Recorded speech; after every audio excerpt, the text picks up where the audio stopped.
All right, good morning. Hi. I definitely recognize a lot of your faces, and so I have two smiling faces right here. So that's very nice, and I really enjoy working with Clear Creek clients because they're very knowledgeable. They come in educated and prepared, and that makes my job a lot easier. So some of this is going to seem a little redundant to you if you've already done your estate plan. Maybe you know, there are a lot of great estate planning attorneys out there. So maybe you already have worked with one that you like. And so this may be a little repetitive, but definitely towards the end, I'll just kind of go over the basics of estate planning, and then towards the end, you know, you can ask specific questions. You'll notice on the first page of the handout, it just says, this is not legal advice. So if you've signed an engagement agreement with me, then yes, I give you legal advice and you take it. Some people take it, some people don't. But you know, anything you learn today, if you're not my client, I have to say that for my liability insurance, okay? So we got that part out of the way, the lawyer talk. So really what I want to talk about today is just estate planning, the who, the what, and the when, and the way. So let's start with who. So when we talk about estate planning, some people think, well, I don't really have an estate. Everyone has an estate. If you have a bank account, if you have a car, if you have checking, savings, you have an estate. And in Colorado, there is no right to inherit. So you can leave those assets to anybody you want. A lot of people come in, they have kids, maybe they like two of them, they don't like the other one, they only want to include two in their estate plan. You are more than welcome to do that. And that's why it's really important to know who you want to leave things to. If you have a will-based estate plan, you're going to name, you know, most people say, I leave everything to my spouse. If my spouse doesn't survive me, it goes down to my kids. If my kids don't survive me, then it's going to go to grandkids or maybe a charity. A lot of younger kids, I have two kids who are adults. One just had a baby, love of my life, and the other one does not want kids. So a lot of my clients now, their children are not procreating for whatever reason. So they're struggling to what to do with their estates if their kids don't survive them, or what if, you know, they don't have children. So that who is very important. If you die without having your estate plan done, then it's going to go under intestacy. Intestacy means that the courts get to decide where your estate goes. So if I died and I didn't have a will, it would go to my spouse and to my two children, and they would split it 50-50, okay? And that's because it's my second husband, and I have two kids from a prior marriage. Some people, if you don't have children, maybe you're not married, we call those the laughing heirs, because then the court's going to find nieces, nephews, siblings. It goes, so if I die without a will, it's going to go first to my parents. If I'm not married and don't have kids, going to go first to my parents. If I don't have living parents, going to go to my siblings. If I don't have siblings, nieces, nephews. If I was an only child, they're going to find cousins. So you can imagine that gets very expensive. And you know who really comes out ahead in that? Lawyers. Because we charge the estates for finding people. We charge the estates for all the people that are going to come out of the woodworks and say they're due part of the estate, the creditors. And then the government takes a huge piece because the courts are having to do a lot of work. So you can have the most basic estate plan in Colorado and avoid that mess. I hate to say this, but a handwritten will in Colorado is valid. So if the most simple will that they ever probated in the state of Colorado said, I leave everything to the love of my life, my wife, Susie Davis. That was his will. It was in his own handwriting, signed and dated by him, and that was valid in Colorado. Now, I don't advise any of you to go out and write that simple of a will, because there's a lot of things that were missing from that. Who did he want to be in charge? What happened if the love of his life didn't survive him? What if he had a taxable estate? So, you know, knowing who you want to leave things to is very important. And you get to decide. You have the power to decide who is going to be part of your estate plan. And again, if you don't have a will, what happens? The court decides, right? And so we don't want that. No one wants the government to get involved in, distributing our estate. So that's the who. Who do you want to inherit? The what is in your estate is, I love when clients come into my office and I say, so let's talk about your assets. And they kind of look at each other, and maybe they're not Clear Creek clients. So they don't have these great people that are constantly sending them a list of everything they have. Even assets, this is what I love about Clear Creek. They even keep your assets that they don't have with them. They make a list of those. So you can look totally at your estate and know exactly what you have, ups and downs. We're not going to talk about the downs because I've lived over 50 years. I've seen it go up. I've seen it go down. It's going to go up again. I'm not worried because I'm not ready to retire yet. So I have a little more time in the market. But knowing what is in your estate is very important. It's also great for your beneficiaries. So I've done a lot of probates, and we'll talk about what probate is in a little bit. I've done a lot of probates where kids come in, mom or dad have died, and they have no idea what their parents had. None whatsoever. They don't know who the advisor was. Maybe they don't even know who the CPA was, who's been preparing the tax return. So we end up going through mom or dad's wallet, finding credit cards, bank cards. We'll go through, if it's the end of the year, it's great because then they're getting those 1099s. So we know what is in their estate. So, it's really important. Once you get all your documents together, make a list. You don't have to put account numbers, anything like that, but say, I have 4 accounts at Wells Fargo. I have 5 accounts at Schwab. We have IRAs with our business. We own this house. We own farmland in Iowa. You just lay it all out there, make a list, and it's going to make it really easy for whoever is in charge, whoever you've left behind, to know exactly what is in your estate. So we talked about who do you want to inherit, what is in your estate that they're going to inherit, and then when are they going to inherit it. So there are a lot of people who have kids either with special needs, addiction issues. Maybe you do not like your child's spouse and you're concerned 1 in 2 people get divorced, right? So if we talk about in this room, I'm not going to ask you to raise your hands, but maybe 50% of you have been divorced, remarried. So when your kids inherit is very important. Some people want the money left in trust for the lifetime for their kids, right? Some people say, my kids are 35, very responsible. I'm dead, I don't care. A lot of people feel that way. I kind of feel that way. I feel like my kids are responsible. I've raised them to make good choices. And at the end of the day, what I leave them, they can use how they want to. I'm going to try to spend it all before I die anyway, but there may be something left over for them. So that when they inherit is very important. If you have a trust-based estate plan, so, we'll talk about the different ways that people do an estate plan. If you have a trust-based estate plan, you can lay out very succinctly for how you want that money distributed. In a second marriage, you may say, I want everything I have to be held in trust for my surviving spouse so that he or she can live off the income because I love them, I care about them, I want to make sure they're taken care of. But at the surviving spouse's death, I want whatever is left of my estate to go back to my children. So that's the win. You really have to do a good job carving that out and putting those terms in place so that you make sure that your biological children or your side of the family gets the assets you want them to have at the death of your spouse, okay? Also, the win could be if you die without an estate plan. So let's say I don't do a will, I don't have a trust, I don't have beneficiary designations on anything. I die and my kids are 18 and 21. As soon as they're both 21, they get the money.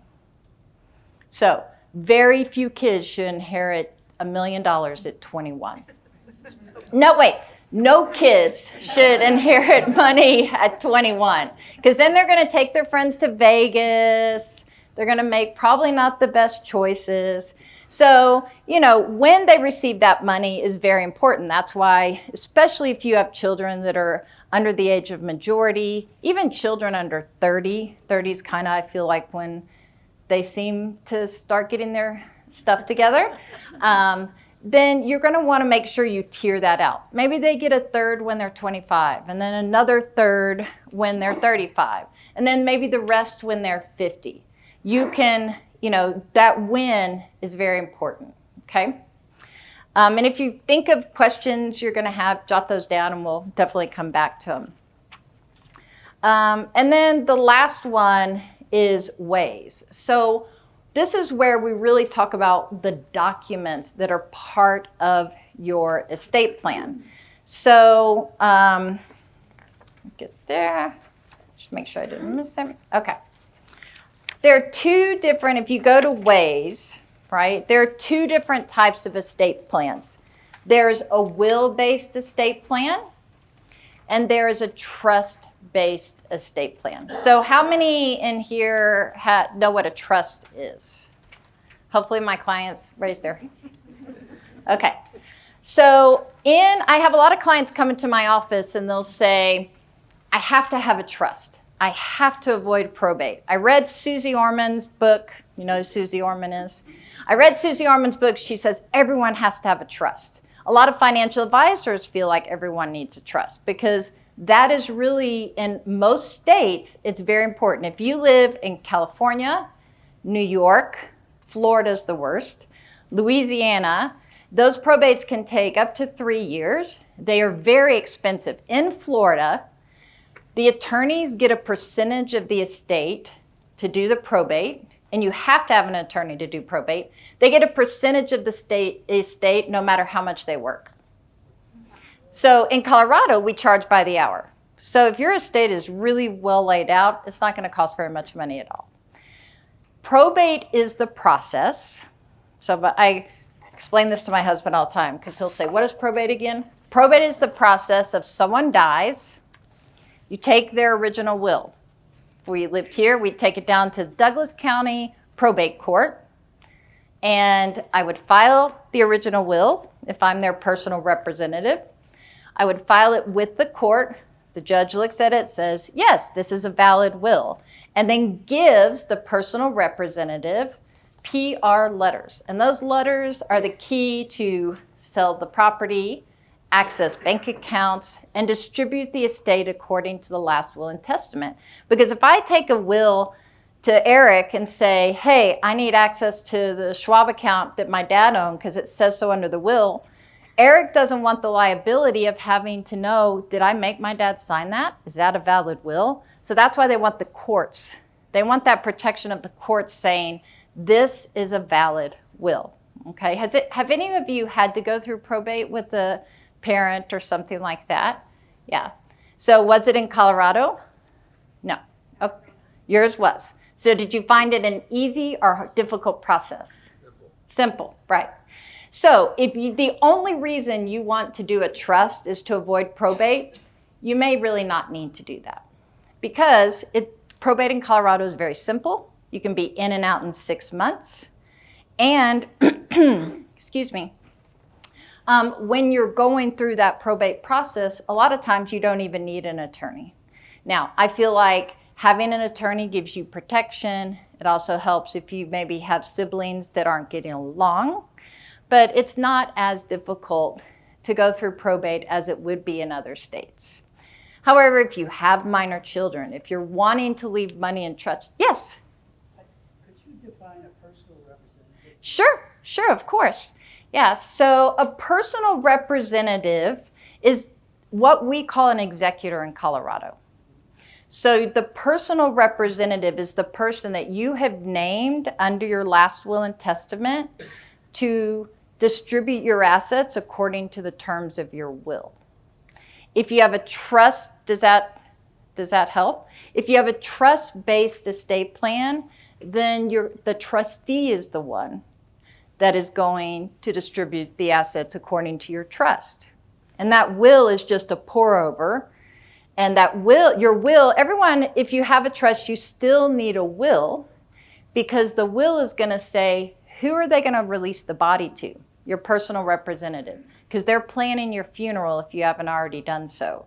They're also boxing up the items in your house. I always think about what are my kids going to find in all these different drawers when I pass away? I mean, I'm dead. Do I really care? Part of me does. So, yes. Personal representative be one of your beneficiaries? Yes. So it's interesting. So my in-laws live in New York. In New York, most attorneys serve as the personal representative. Now that's changing because people have figured out they don't have to have an attorney serve as their personal representative. In New York, they call it an executor. Most, I would say 90% of my clients who have grown kids over 30, 35, pick one of them or maybe both of them to serve as personal representatives. So if you have 2 children and they get along well, you may want to make them co-personal representatives. All right? No, yeah. I'm one of 7, so I was in charge, unfortunately. Yes. If it's not one of your kids, if it's a friend or, is it common to provide money for them also in the will for serving the purpose of executor? So what is interesting is Colorado law provides that a personal representative can pay themselves a reasonable rate for their time. Okay. So I have some clients who say, I want to leave my personal representative $50,000 to serve. Well, what if you spend a lot of that money and there's not a lot to do and maybe there's only $500,000 left in the estate? That $50,000 is a really, really big chunk, right? So if I can charge hourly for my services as personal representative, then that amount of $50,000 isn't necessary. And people will say to me, well, I always have clients who, I love it actually when clients read my documents, I send them beforehand. But they'll have questions, what is a reasonable rate? A reasonable rate is set by the Denver Probate Court. Right now it's about $30 an hour. And you can reimburse yourself for expenses. So if I have to fly somewhere to go through the probate process for my mom or dad's estate, then I can charge the estate for that plane trip, right? A lot of kids don't charge their parents because, it's kind of going from one pocket to the other. But if there are multiple kids and, mom and dad have lived in the same house for 50 years and have saved there's Bell telephone bills still left, then that's going to be a lot of work. And so they deserve to be paid for their time and cleaning out that house. Yes? So I have a comment on that because I've just run through this with my siblings. Mm-hmm. And I have to travel back and forth to Arizona. Are you compensated for your time, the time that you spend in the airport waiting? Because I think the siblings need to have education also because they don't understand all of that. So I'm charging $50 an hour, and they have not one, but the other one is having some angst with that. Yeah. And it's a trust with 8 properties, and it's pretty involved. So, I think. And do you have so in Arizona, do you have an attorney that's helping you on that? I'm trying to do a lot of it. It's Yeah. kind of friendly like Yeah. Colorado is, but Yeah. we ran into a snag where there was no pour-over. So I did hire, I actually am on my second one. And I have to have one in New Hampshire too because there's something in New Hampshire that I wasn't aware of. So I think that when you are dealing with that situation, one of the reasons why it's good to have an attorney help is because the attorney can educate those siblings. So I always tell my clients, let me be the bad guy. Let me be the one that says, this is how it's done. This is, you need to sign this receipt and release or we're not going to send you your check. This receipt and release says this is how much you're owed. This is the accounting. Sign off on it and we'll send you your check, right? Yes. Now, when a person is charging against the estate for their time, do they have to like do an expense report or like keep track of their receipts? Yep. You'll do an accounting and then track your time. And it depends, we all know our family, right? How detailed do you really need to be? Depends on how difficult are your siblings. Some of y'all are in this room are related. So, you'll know how much they're going to want to see. I have some families that I've worked with where the siblings are like, I'm so glad dad picked you instead of me. Whatever you want to charge is fine with me, because they don't want to do it, right? But you'd be surprised. I've seen families destroyed over, pennies. And then they take each other to court and spend thousands over pennies. Does somebody bring up the issue and let the personal representative know, like, if you were the lawyer for my estate, would you say that? I always ask people, They know that they need to do that. when I'm helping a client with probate, I always say, please send me your accounting. And if I feel like the fees are unreasonable, we're going to talk about it. Because I've been doing this long enough that I kind of know how much things should cost.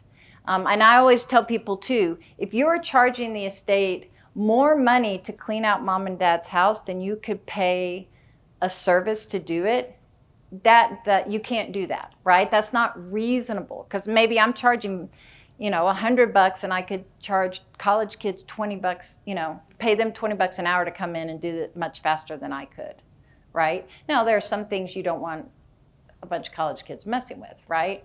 I had a client that I was the personal representative, and they had a very extensive comic book collection, right? So I don't know anything about comic books, so I had to hire someone, and to come in and appraise them and all of those things, right? So, in that situation, we had to pay a lot of money to have them appraised and all of those things.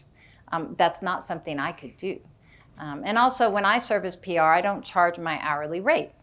I charge what a PR would charge for PR duties, cleaning out the house, those types of things. So, I think it's really, again, your family. And that's why it's important to have a conversation. We'll talk about this a little bit, but have a conversation with your family. I think it's very generational. I noticed that it used to be no one wanted to talk about the will. No one wanted to talk about the estate plan. And they hid everything until they were gone. And then the kids were just surprised about who was chosen and how mom and dad were distributing the assets, right? So, I'm not saying you have to share every little detail about how much your estate is worth, but please at least give them a heads up that they've been chosen for some job, okay?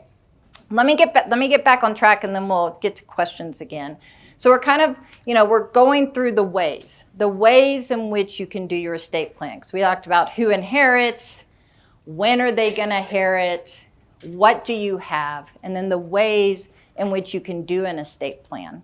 So a trust, so we've kind of talked about probate. A trust will avoid probate, okay? And because a trust never dies. And the trust, my house could be in the trust. I explain to people a trust is like a backpack.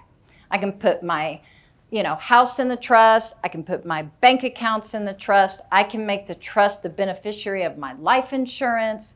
Everything is covered by the trust. I'm the trustee, and I can take out anytime I want. I can put back anytime I want. It's my social security number that identifies the trust, so I don't have to do a separate tax return. So a lot of people like the trust because everything is so clean, and when they die, there's no probate. The trust is already in place. And especially if you have children where you're going to leave money in trust for a long time, you don't have to go, your personal representative doesn't have to go see an attorney to get that trust set up. So there's a lot of reasons why people want to do a trust. There are other ways to avoid probate, though. The only assets that have to go through probate are ones that don't have a joint owner or don't have a designated beneficiary.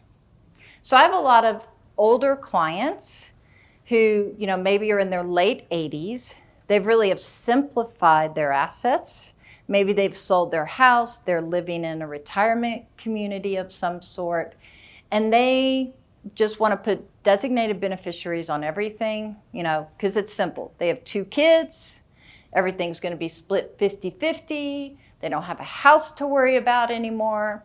And that will avoid probate, because probate only has to be used for assets that don't have a designated beneficiary, joint owner, or are not in a trust. Okay?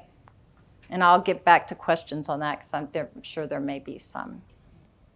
Because I see a little confused faces. So that's another way to avoid probate. And I tell clients that. My thing is, I'm not going to charge my clients for something they don't need. Okay? A lot of people don't need a trust. Other reasons why people do a trust. So there's to avoid probate. There's wanting the money to stay in trust for a long time. Maybe I have a blended family, so I want the money to stay in trust for my surviving spouse, but at that spouse's death, I want it to go back to my kids. A trust works really great for that, right? Because it's irrevocable at the death, your death, right? So nobody can change it. So your kids are going to be taken care of in the long run. And then the last reason people do a trust is for tax planning. Okay, so let's talk about taxes, everyone's favorite subject. The estate tax. So does everyone know what estate tax is? Also referred to as death tax. Okay, so right now, I can die with $12.95 million, and my kids would not have to pay any taxes on my estate. Now, there are some, if I have IRAs, okay, think about it this way. If the government has never gotten their piece of it, nobody gets out of paying taxes on it. So if your kids inherit IRAs, they're going to pay tax on it when they take it out, just like you do. All right? But everything else, they're going to inherit that $12.95 million and not have to pay any taxes on it. If I die with $13 million, they have to pay taxes on that $500,000 extra, right? And it's 40 cents on the dollar. 40 cents on the dollar. So a lot of people want to do a trust to do tax planning, because there's a lot of ways we can move those coconuts around so that you don't have to pay, your kids don't have to pay estate tax when you pass away. My trust is very simple. Anything over the estate tax limit goes to charity. So no matter what the estate tax is when I die, my kids are going to get that bare amount, and then the rest is going to go to charity. That's what my grandparents did. That's what my parents did. It worked out really great for me. So that's, I think that's a simple way to do it. But that's me. Everyone is different, and everyone has a different idea what they want done with their estate. Hold on. Every state? So that's the federal. Some states do have their own estate tax. Colorado does not. Colorado follows federal. So if I owe federal estate taxes, I will have to pay some in Colorado too. But it's not, they can't, kind of cancel each other out. I'm not paying double. But your kids, again, first of all, if you have a taxable estate, congratulations, because very few of my clients at this point have a taxable estate. Because if you're married, not only can you die with 12.95, your spouse can die with 12.95. So together, you can have about 25 million, a little over, right? Okay, so that's a taxable estate. In 2026, it's going to go back to the estate tax, death tax, taxes, what we call that amount that you're allowed to die with. It's the way I like to refer to it. It's going to go back to about $6.5 million per person, okay?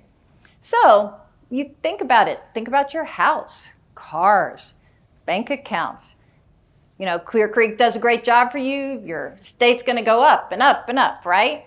So you're getting closer.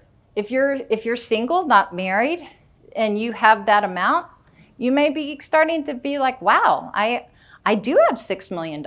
If I add all those things up and include life insurance. Yes, ma'am. Does that include like personal property, that if you had antiques or jewelry, or is that kind of? That's kind of to the side. If I have a Matisse in my house, then, and that's been appraised, it's insured and all those things, that's going to hit the IRS radar. All that other stuff, no. Okay. But good question. Yes. What if your spouse was not a U.S. citizen? That, yes, so you'll notice in that there's a little asterisk, right? Yes.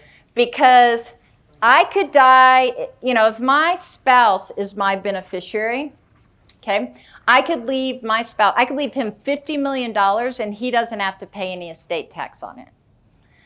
He'd also probably wonder where I was keeping all that money. But so a spouse can inherit from another spouse and not have to pay any estate tax, right? And you would let the IRS know, hey, I'm taking his exclusion amount too, or her exclusion amount too. So in other words, I'm letting the IRS know when I die, I'm not only taking my $12.95 million, I'm taking my husband's $12.95 million too, so that I can die with double, okay? And his estate tax is going to be based on the year that he died. Mine may be based on the year that I died, right? So those two could be different. But if you're married to someone who's not a U.S. citizen, then they don't get that benefit of that exclusion, right? So they will have to pay estate tax like everybody else. There are a lot of things you can do to prevent that. Oh, yeah.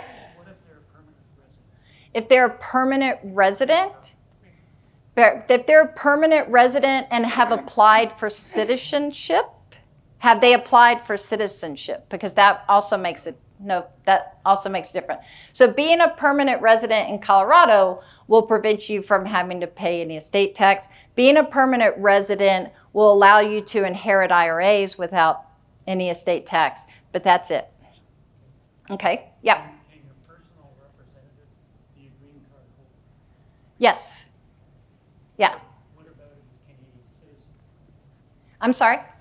What if that's a Canadian, if you have a Canadian citizen as a So one thing that's interesting, and this is where it gets pretty specific, because we have treaties with different countries around the world. So Canada is going to be treated differently than I had a client who was from South Africa. All of the beneficiaries were in South Africa. Taxes in South Africa, right? Because any money coming there was heavily taxed. So we ended up keeping the money here, and the personal representative here would just send a little over at a time, right? Instead of all at once. So I think, you know, that's where we're getting kind of very specific on where they're inheriting. But I think this is why it's very important in those situations too. Not only should you be working with a competent attorney, but I also always refer my clients to a competent tax attorney. And the reason being, the tax laws are changing all the time. I have an accounting degree. I know just enough to be dangerous. I can do taxes, but I feel like having experts in everything.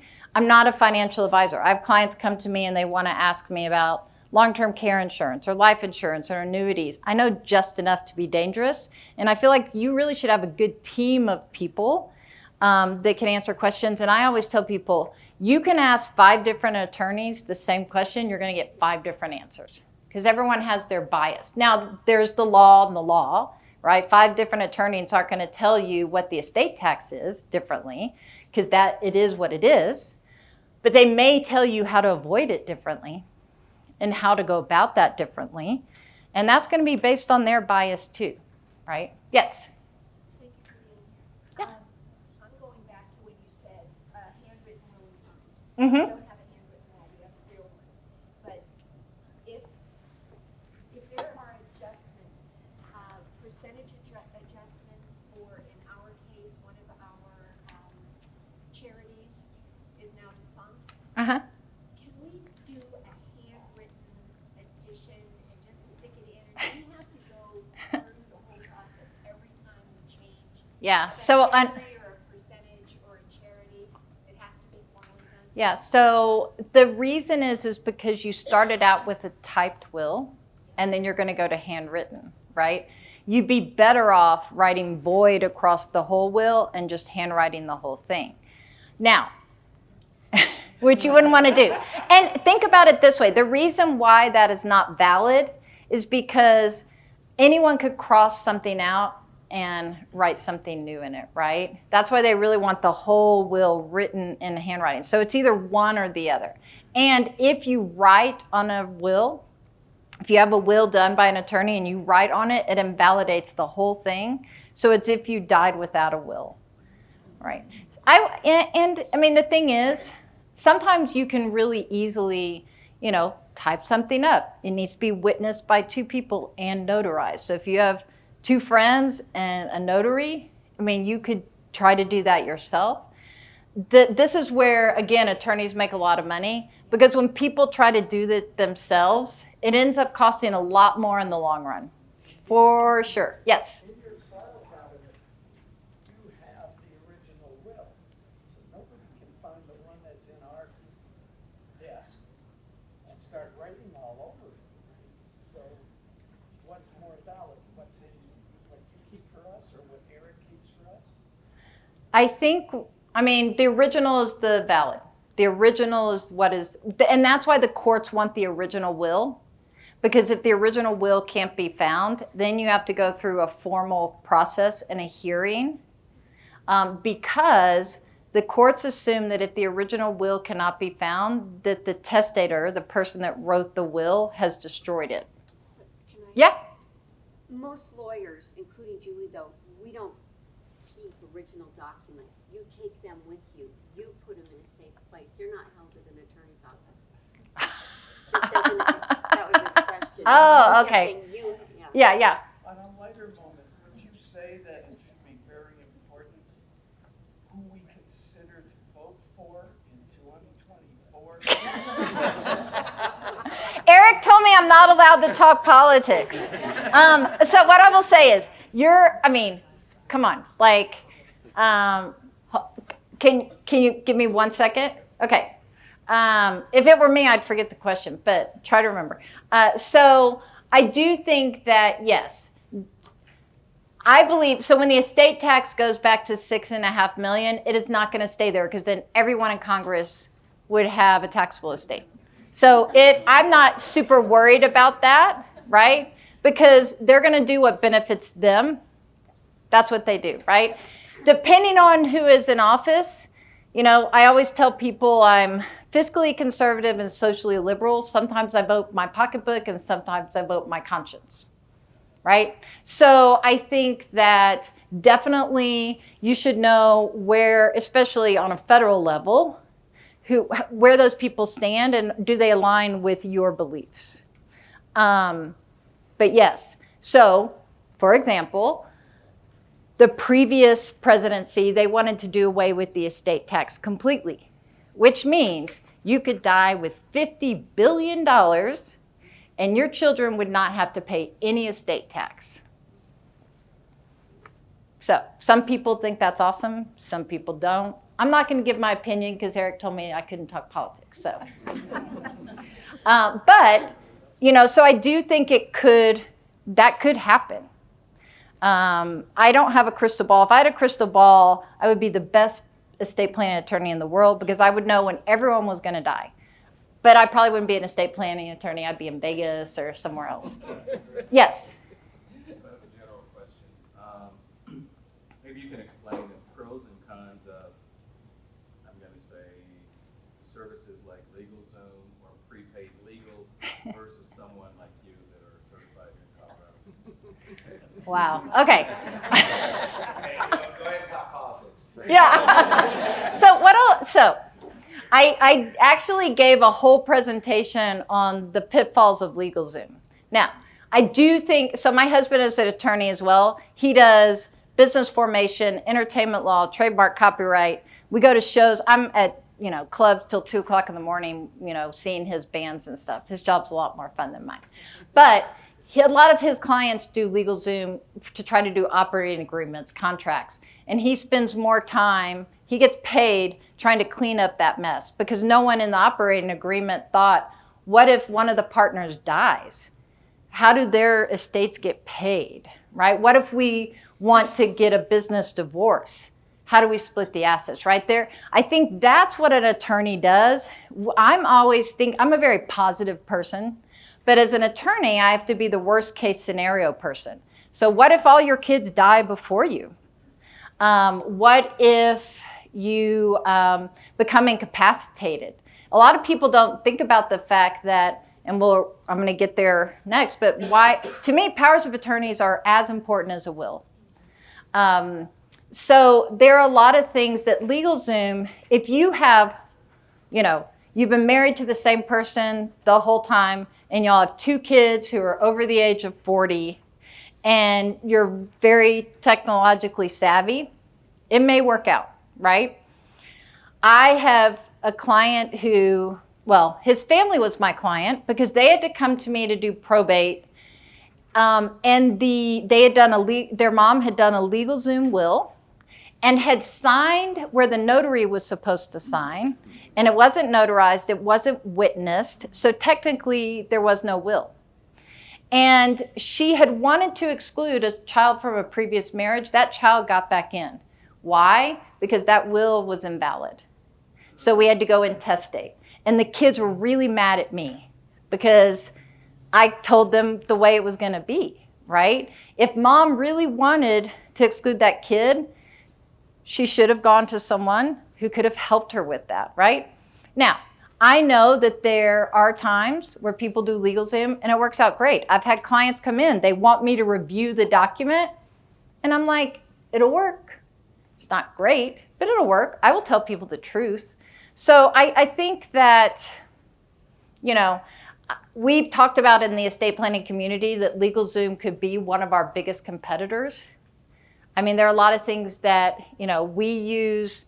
I'll go to different states and pull deeds and things and use those forms, but I know what I'm looking for. So, yeah.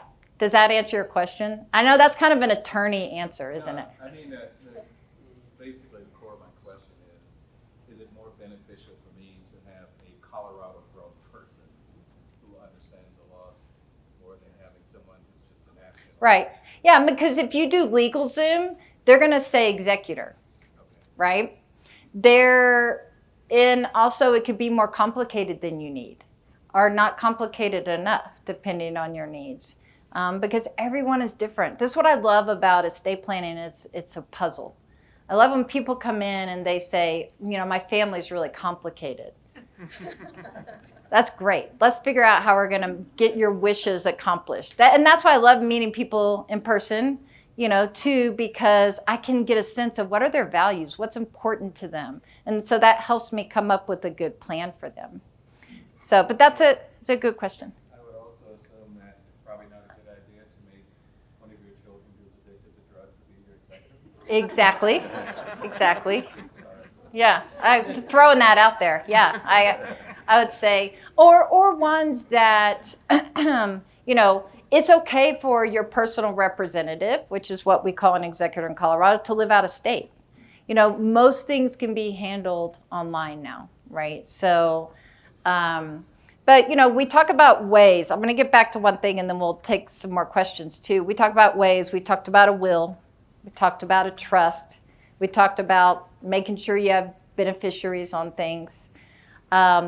The other documents that are part of an estate plan that are really important, I like calling it the seatbelts, right? So if you think about your will being the most important thing, what happens to your assets when you die, because I do a lot of elder law, I see what happens to people's assets when they don't have someone in charge if they become incapacitated. We're living longer, right? I know we all walk into the kitchen because is there anyone here younger than me? You may be younger than me. We all walk into the kitchen and we wonder, yes, Eric, yes, you are younger than I am. We all walk into the kitchen and we're like, what did I come in here for? Right? So there's something we call senior dementia. That's just dementia that is just a natural part of aging, okay? We're always looking at ways to, I'm doing the crossword puzzle every morning now because I want to just keep my brain active, keep it going, right? Some of us have seen our parents go through Alzheimer's or some other form of dementia Maybe they've had a stroke. They can't manage their assets for themselves anymore. Having a power of attorney, and we have two in Colorado, there's your financial power of attorney, and that is who is managing your finances for you if you are incapacitated. And then there's the healthcare power of attorney, who's making healthcare decisions for you if you're incapacitated. Those things are so important for two reasons. One, if you don't have one, then where do we end up? The courts. The courts get to decide. So they appoint you a conservator, which if you hire me to get a conservatorship for your parent, it's going to run you about $2,500 to $3,000. And then every year, you have to report to the court on every penny you've spent. If you're one day late, you get cited by the court on that, right? They go through it with a fine-tooth comb. And with the healthcare power of attorney, you don't want any delay in your healthcare. You want to make sure that whoever can make decisions can get access to your records and other things. Also, we do what's called a living will, an advanced health directive. So that's where if two or more doctors say there's no more hope, you get to decide if the plug is pulled or not. You get to decide how long you want water, how long you want food. I had to make those decisions for my mom. It's not easy. So if you can make those decisions ahead of time so your kids don't have to, that's quite a burden you're taking off of them. So we have the will, we have the trust, if you need a trust. We have a financial power of attorney, healthcare power of attorney, and then that living will advanced health directives. I have clients ask me all the time now, well, what about the Right to Die Act? So I was helpful in creating that law in Colorado. It's called the Right to Die law. And if I have 6 months or less to live, I can go to my doctor. I have to go to 2 different doctors and see a therapist, and I can ask for the magic pill. Basically, I get to decide when I'm going to go. I had a client who had terminal bone cancer. He's the only one of my clients that has chosen that path, but he wanted to go out on his own time so that he actually had a celebration of life while he was still living and, had everyone come around. They had a big party, right? Yeah. So, but what a lot of people want to do is they want to put that in their advanced health directive and say, if I am living in a nursing home and I don't know who anyone is, I want them to take me out back, right? You can't do that because you have to have capacity to make that choice. Someone else cannot make it for you. And we understand why. It's a slippery slope, right? Because who can really determine what quality of life looks like? I don't know if I want my kids making that determination for me. You get to decide. And this is, when we talk about estate planning, really what we're talking about is giving you the power. You have the power to say what happens to all of your assets. You have the power to say who's going to be in charge. So that's why it's really great to have a good estate plan and feel comfortable with it, to know what you have. A lot of people have a lot of different assets. So it can get very complicated, right? And so having someone help you cull that together, whether it's your financial advisor or an estate planning attorney, just really makes it easier for you and your kids or other beneficiaries, right? Yes, sir. Are the powers of attorney on the living will from other states valid here? It depends on where you have come from. I would say for the most case, yes. If you don't have the capacity to sign a new document, then absolutely. We run into this situation a lot of times where people haven't updated their documents and then someone gets dementia and the financial institution doesn't want to honor it because it's too old. In Colorado, you're protected against that. So all I have to do is pick up the phone and call their legal and say, according to Colorado law, if you don't honor this power of attorney with the doctor's note, you're in violation and have to pay my fees. That's Colorado law. Not every state has that, right? So you were talking about Arizona. So Arizona is a lot like Colorado. We're under the Uniform Probate Code. Utah, Arizona, Oregon, South Dakota, there are more, but under the Uniform Probate Code. So any of those states you move from are going to, those documents are going to be the same. California has community property, right? So their documents are going to be a little different. So, I think that's one of those questions that depends on where you come from. And it depends on, can you sign new documents? Do you have the capacity to sign new things? I would say if you have a trust, that doesn't have to be updated if you move, because there's no probate that's going to happen if the trust is funded properly.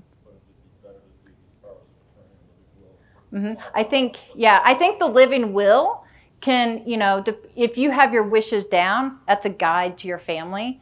I would say the financial power of attorney is the most important one. You want to make sure it's state specific. Yeah. Yes.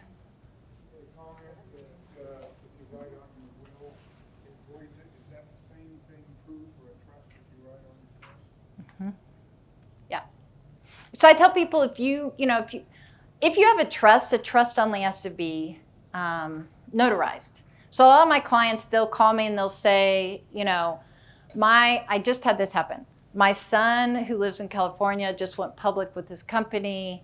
He has more money than all of us put together, and he doesn't want anything, so we're going to remove him as a beneficiary.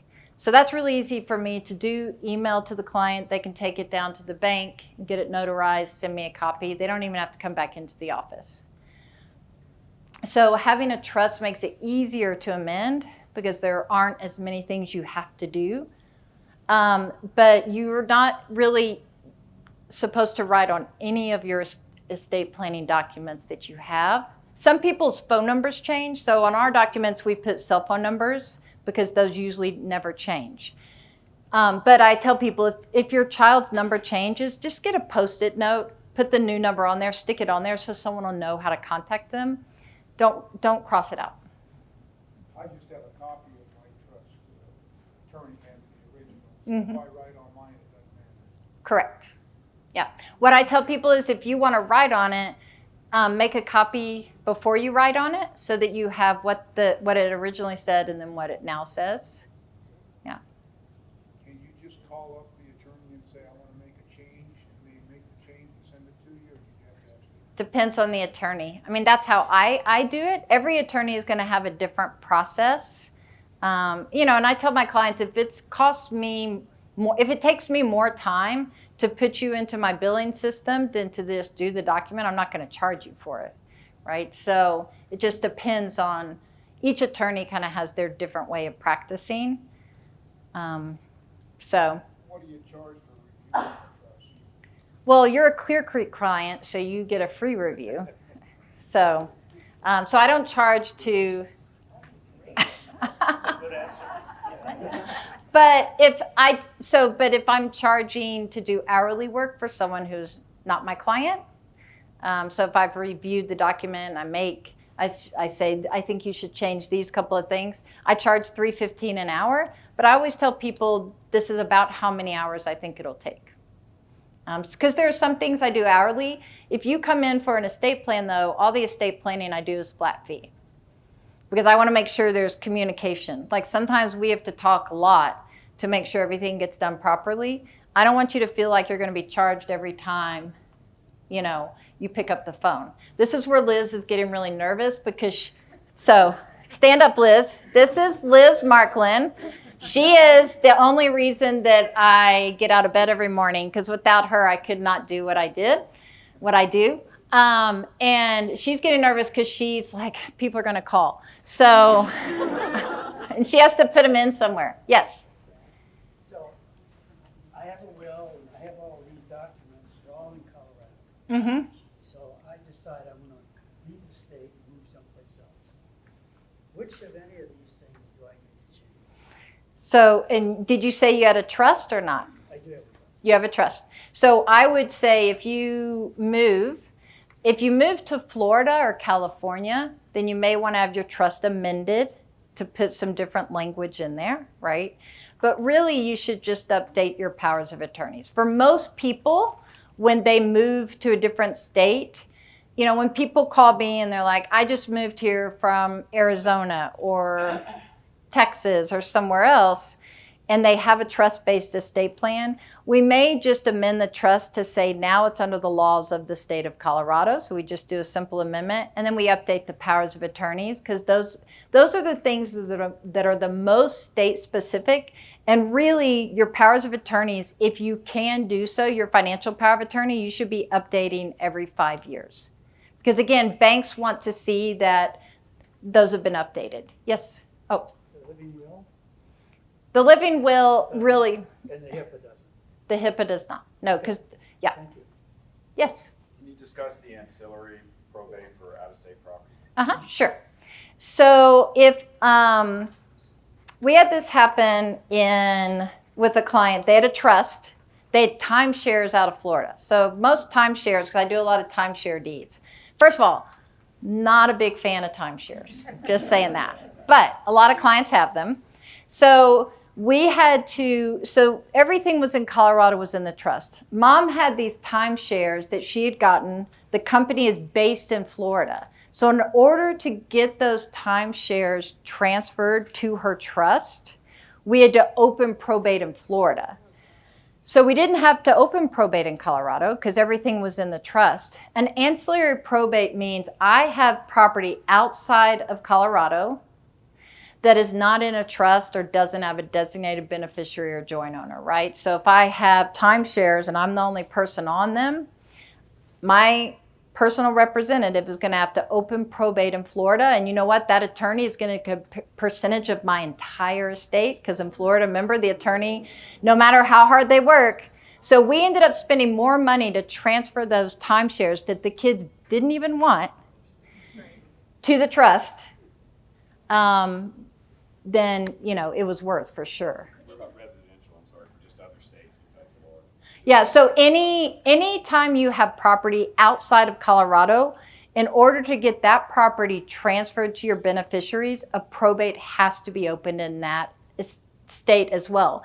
If I have a will-based estate plan and my kids have had to open probate in Colorado to transfer my assets, then the probate process in, let's say I have another house in Utah, is going to be a lot simpler, because then all they're saying is, we have a valid probate here in Colorado. Can you honor that and give us letters from your court as well, so that we can do the deed work? And why is that so important? Because the title company, they have to have that paperwork to transfer title, for a clean title, right? It all comes back to liability. That's the whole thing of this, is liability.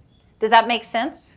Yeah. If you have a trust, I always tell people who have property in multiple states really need a trust, because then the trust can own the property in Utah, the timeshares in Florida, can own all of that, and you don't have to open probate in all the different states.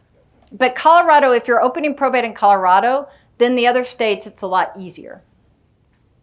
Yes? So you said, what if you don't want the asset? So I have something in New Hampshire and we don't want it. Can we just blow it off?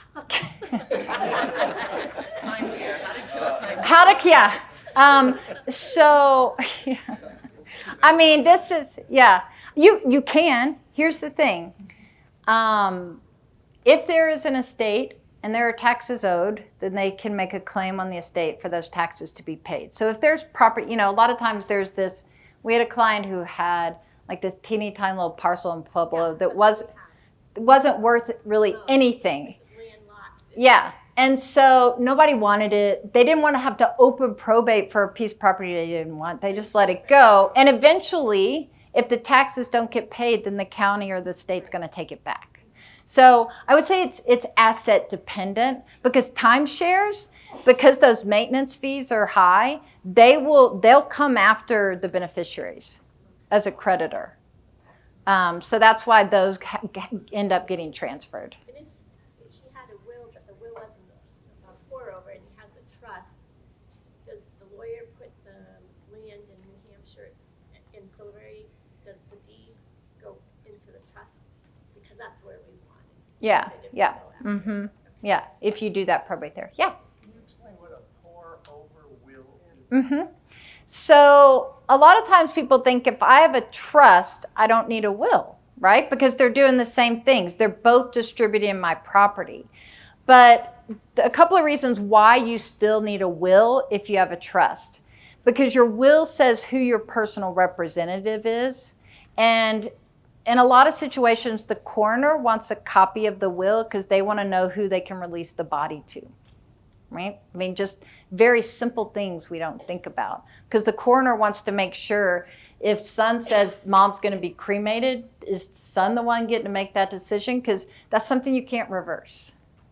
So is the will poured over into a trust? Mm-hmm. So what would happen with that? Pour over will says, at my death, everything is to be distributed to my trust. Okay, so the Ratner family trust in my case, right? So that way, we work really hard with our clients to make sure the trust gets funded properly. Funding means the trust either owns things or the trust is listed as a beneficiary. But what if I play the lottery and I win the lottery and I die the next day? Those lottery winnings are not in my trust, but I want them covered by the terms of my trust. So we're going to have to start the process of going through probate. Judge looks at it, says, yes, this is a valid will, gives the personal representative the PR letters that give the authority to get those lottery winnings into my trust.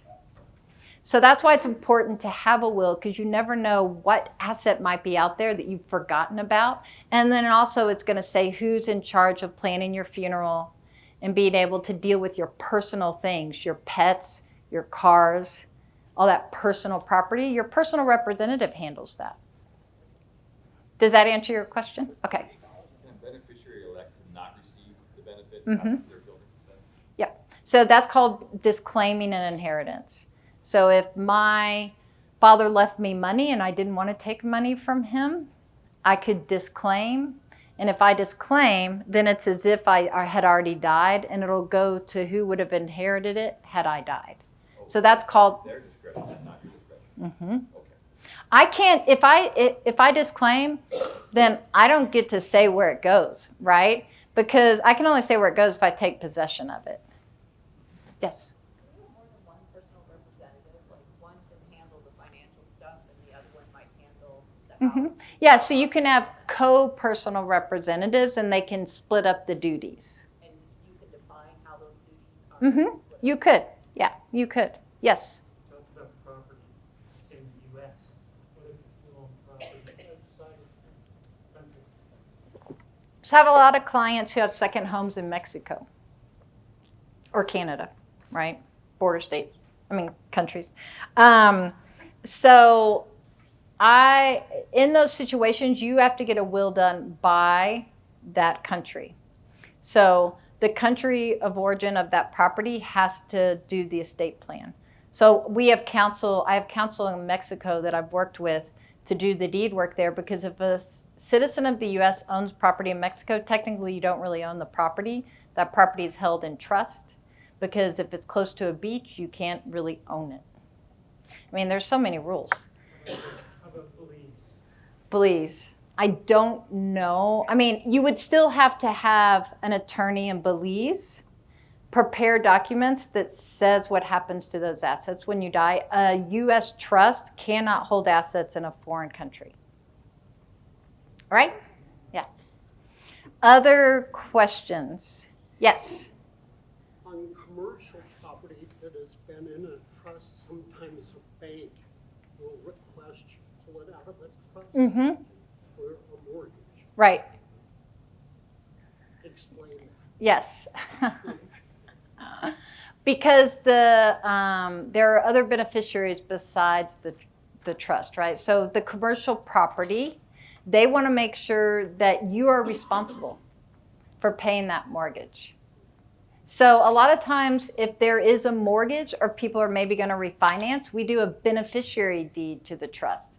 You're going to ask, what is a beneficiary deed? So in Colorado and Arizona and Utah, you can have what's called a beneficiary deed. So just like having a beneficiary on life insurance, you can have a beneficiary on property, so that it always stays in your name and it only transfers to your trust at your death with the death certificate and no probate. So it's a really great thing. because then you're not having to pull it in and out all the time. And the reason, again, banks want you to do that is because they want you to sign the dotted line that you're the owner, you're responsible for paying the mortgage, because they don't want to rely on your kids, who are maybe the beneficiaries of your trust, to pay the mortgage. They don't know them. They don't have a relationship with them. Are there other things that could break a trust? I was Break a trust. having a checking account not in the trust at a certain amount can affect a trust. Have you heard that? No, I think, no, I mean, there's no, if you don't have an asset in the trust, then it's not covered by the terms of the trust. And that's when that pour over will is very important. I think what maybe you're thinking about is, if I don't own a house and I don't own any other real property being dirt, structures, right? Anything that I pay taxes, property tax on. And I only have one bank account and it has $60,000 in it, then my beneficiaries don't have to go through probate because it's not worth it. And so we do what's called a small estate affidavit. So if all of my assets are in the trust except for one account and it has $60,000 in it, my beneficiaries aren't going to have to open probate for that. They can do it with a small estate affidavit. Does that make, that may be what you're thinking about. And that number now is 80,000. It used to be 60, now it's 80. Yes? Back to the will. If I'm not allowed to handwrite on the original will, can I include a handwritten addendum? As long as you think no one's going to fight it, because because again, you have to be consistent. Either it's all handwritten, which is what we call a holographic will, or it's all done with an attorney. So when I say typed out, a lot of times people will type out a will and just take it to the bank and get it notarized. You're supposed to be witnessed by two people as well. Is that better than nothing? If no one's going to fight? Sure, because the court will look at it and say, let's do a formal probate. Let's let everyone come. We'll have a hearing. Make sure no one's going to fight this. And if no one fights it, then we'll be okay with it. So in that situation, we would probably give both to the court. And the court, and they would do a formal hearing. Okay, so now we're talking more money, right? More time.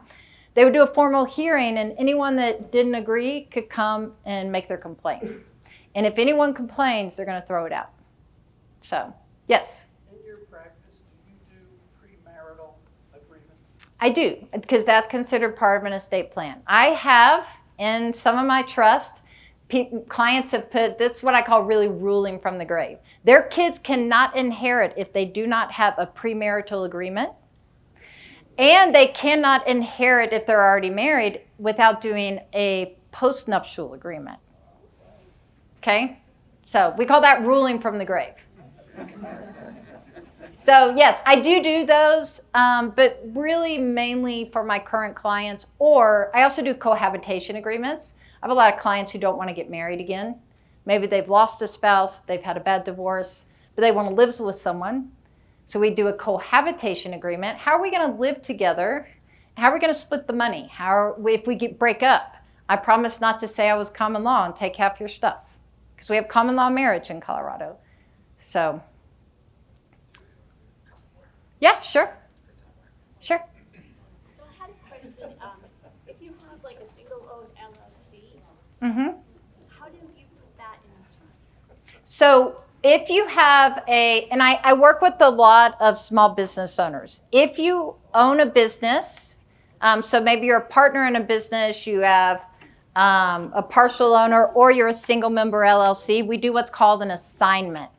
And we say we're assigning our interest in this company to the trust. So if I own a business and I die, and I've assigned my Carolaw, Colorado LLC to my trust, when I die, any money that is left in there, any money that it makes, is going to go to my trust.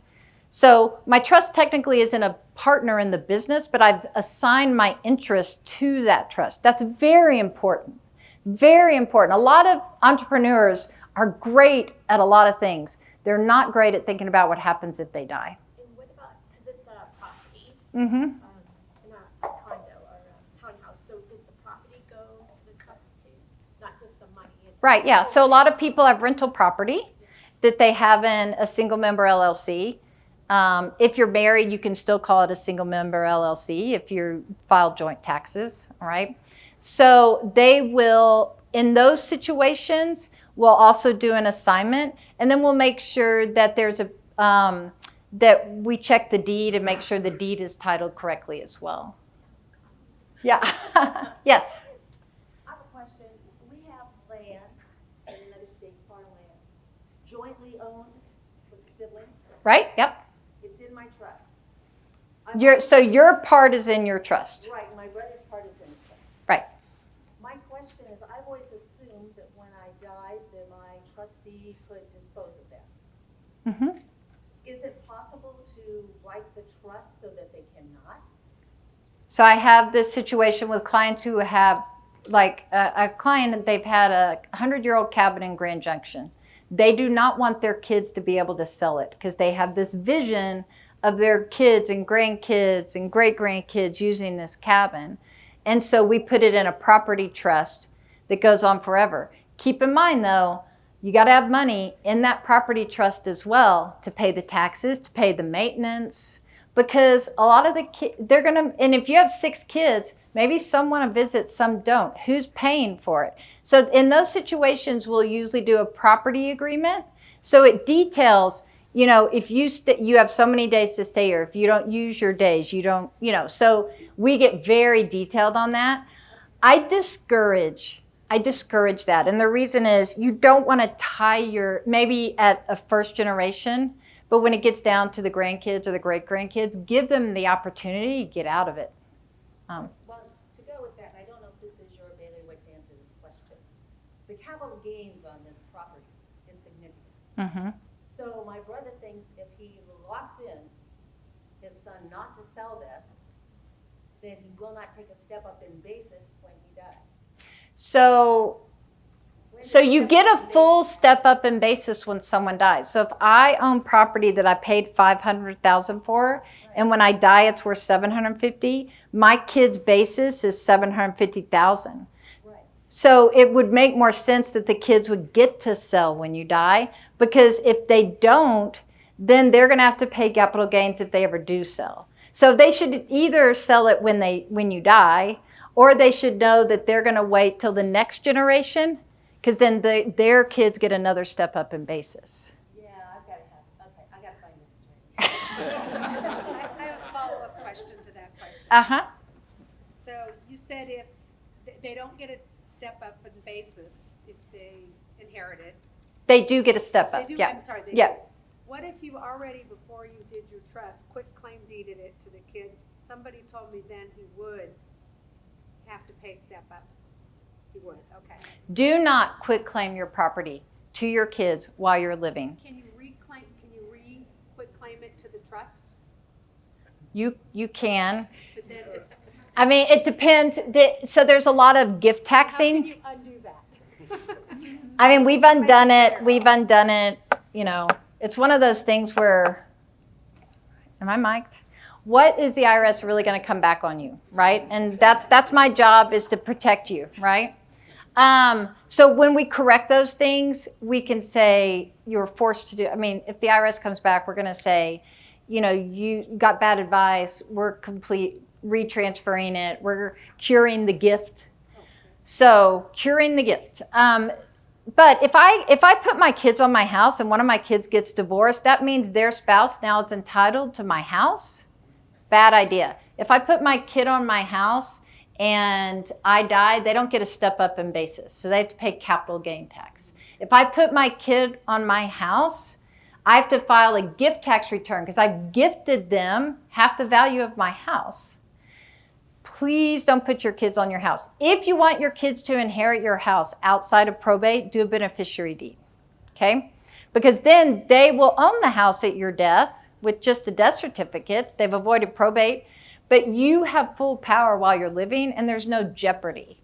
I have a lot of kids who take mom or dad to the bank with a quitclaim deed and have them sign it. Those I can get easily changed because I just say coercion. But, you know, people don't, they read a bunch of stuff. It's kind of like when I go, I'm not a doctor.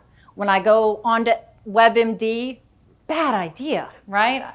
Because there's so much information out there and maybe it's not applying to my specific needs. So I tell people sometimes that you're going to get advice from your hairdresser, you're going to get advice from your neighbor, the checkout person at King Soopers. Every situation is different, right? Every situation is different. So just make sure that that person's situation is the same as yours when they're telling you the story. And everyone has a bad probate story, right? So, yes. So, going back to owning property in other states and having to do probate, my husband and I only have wills, we don't have a trust. We have an investment called Inland Capital Investment, and we actually own a very, very small percentage of property in like 4 or 5 different states. So it's kind of like a REIT. It's a DST. Oh, okay. yeah, it's Okay. a DST. So that DST, those, for example, the business agreement, the agreement that you have, that's going to determine, because technically you don't own that. If you pull the deed of that, and I'm assuming this is the same because this is, but if you pull the deed, it's not going to have your name on it. It's going to have the name of that investment group, right? Right, we don't have deeds. So the investment group operating agreement, our bylaws, depending on how it's structured, are going to say what happens to your piece of it if you pass away. But that's where, you want to talk to the person that is holding that investment to make sure that, can you designate a beneficiary on that investment? So this is, let's talk real quick about beneficiaries. So you should be having a yearly review with your financial advisor, maybe a 5-year review with your estate planning attorney, or at least what I tell people, please read your documents 5 times, every 5 years, because somebody's going to have died. You may have lost favor with a sibling or them with you, right? So make sure you review that. When you review your finances with your financial advisor, check your beneficiary designations. If you have a trust and your kids are old enough, my advice is spouse first, kids second. If you have kids who have a disability or are too young to receive money, then you're going to have your spouse first and the trust second, right? So I think it's really important to check your beneficiary designations and make sure you have beneficiaries on things, okay? And make sure that they're the way they're supposed to be. And if you have questions, ask. I get questions from them, even people who aren't my clients, they'll ask me a question here or there, and I'm happy to help. I don't charge for phone calls and emails. My email address and Liz's, if you want to talk to someone on the phone, call Liz, okay? Because I will email you back at 8 o'clock at night. I will not call you at 8 o'clock at night, okay? So definitely you can reach out with, if you didn't get if you had a question today, maybe it was too personal, or maybe we ran out of time, you certainly feel free to email me a question. Just say, hey, I was at the seminar. Do you mind answering this question? Okay. Awesome. Yeah. All right. Thanks, guys.